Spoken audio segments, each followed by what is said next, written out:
Dude. What, dude? Bill and Ted Face the Music was like, whoa. I'm just a fucked up girl who's looking for my own peace of mind.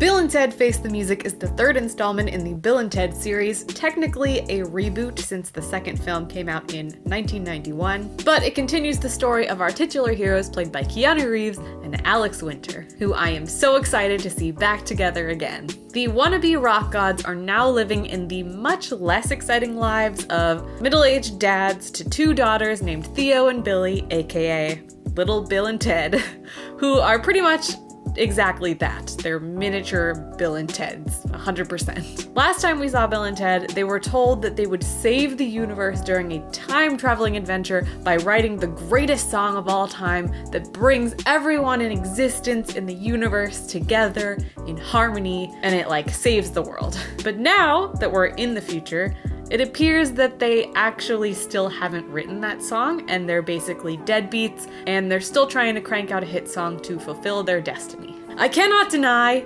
seeing Keanu Reeves and Alex Winter reunited playing these beloved doofy roles. I couldn't help but smile. I was so giddy. I was just like, oh, the band's back together. Seeing that Keanu Reeves can still do the Ted voice is just the funniest thing I've ever heard. Also on the topic of Keanu Reeves, no disrespect, love Keanu, but he needs to get his beard back for the sake of humanity. What is this? This is not quenching my thirst. The thirst is gone. There is no thirst. I don't want it. What's the opposite of thirst? Satiated? Replete? No, this doesn't make me feel either of those things. I do not like it. I do not like it. I do not want it. He went from snack to whack real quick. I am disgusted. So this is tricky to review because as far as reboots go, I did enjoy this one compared to most others that are just absolutely unnecessary. I would probably watch it again, and it doesn't feel like one of those reboots that shouldn't exist. Remember me, motherfucker? Now, I don't feel like this movie needs to exist, but I'm not mad that it does, you know? It's also tricky to review because if you've never seen a Bill and Ted film, this is probably going to be a pretty bad experience for you, but at the same time, I don't know why anyone who hasn't seen Bill and Ted would watch this movie. This isn't made for them. And the other thing that we need to consider, that, we need to mention this, Bill and Ted movies aren't very good, and yet they're so good. I'm not really sure how they figured that out, but they did. This one, while it might not be a traditionally perfect film, it does more or less follow the same formula of a Bill and Ted movie, and it feels like a Bill and Ted movie. So does that make it good? I will say it's definitely the worst of the three, which I'm sure is no surprise, and I think this is the reason why. In Bill and Ted 1, they were smart about how they traveled through history. They took their time, they stepped into these different timelines, they explored them, they spent 30 minutes in medieval England trying to figure it out, and they tried to figure out the people. They spent a lot of time there because it was an adventure. It was a journey, and they seem to forget how to do that here. Here, they don't really have to manage being outsiders in a different world.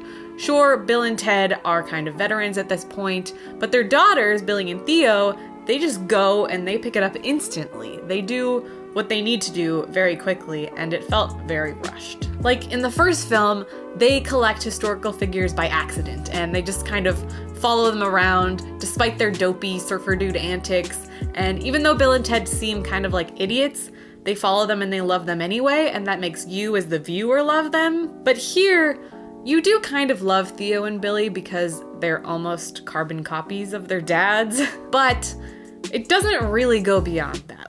They didn't really earn it. I will say that their performances were excellent. You can tell that they really thoroughly studied Keanu Reeves and Alex Winter's performances because they got their mannerisms down to a T. But overall, I think what this film really suffers from the most is the pacing. I think the first half felt extremely rushed and a little bit sloppy, it was trying to set up the exposition and explain everything that has happened over the past however many years and set up way too many conflicts that need to be resolved, one of which I think was kind of unnecessary, and so there was just so much happening that none of it really mattered. But the second half, I think, is where it all comes together. For the first half, there are a few storylines going on at once, and they're all rushing to the finish line. It was difficult to feel sympathy for or root for any of the characters because you just don't really get enough time with any of them. Even though we know Bill and Ted, I don't feel like they had a lot of time to get you invested in this movie.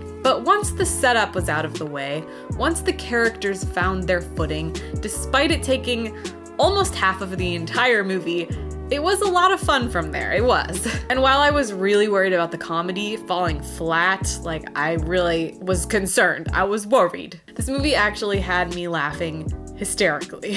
One new character in particular, oh my lord, oh my god, oh my Jesus. I was also so excited to see the return of Death, played by William Sadler, who is probably my favorite character in the entire franchise. It was fun to see Bill and Ted go on another excellent adventure, but without the heart and charm of the original duology, it doesn't really have much to say. I think it scratches the surface, but there was never really that big climactic moment where they realize what they have to do and the importance of why that's what they have to do. It was missing that quintessential moment where they make some profound Bill and Ted-esque statement like, "We don't need to look into our future to solve our present, dude."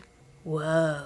I'm really sorry for my Bill and Ted impression. I don't know why I decided to go with that, but at the end of the day, it's not a perfect movie. It's not. But did I have fun watching it? Yes. Did it make me laugh way more than I thought it would? Yes.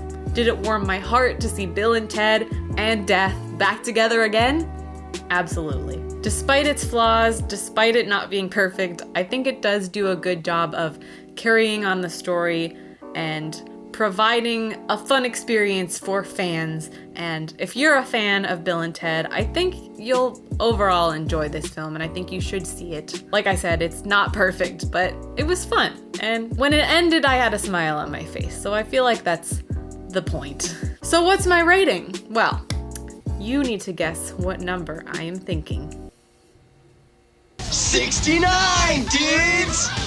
Just kidding, I am giving Bill and Ted Face the Music a 3 out of 5. Thank you guys so much for watching. Let me know when you see Bill and Ted in the comments below what you think about it. I would love to talk about this film. I would love to know what other fans of Bill and Ted think of this film. I feel like it's gonna be one of those movies that has like a really low critic rating, but a really high audience rating on Rotten Tomatoes, you know what I'm talking about? Which is strange because I am technically a critic, and I technically influence that rating. We'll see what happens. But that's all. Thank you guys so much for watching, and I will see you in my next video. Bye.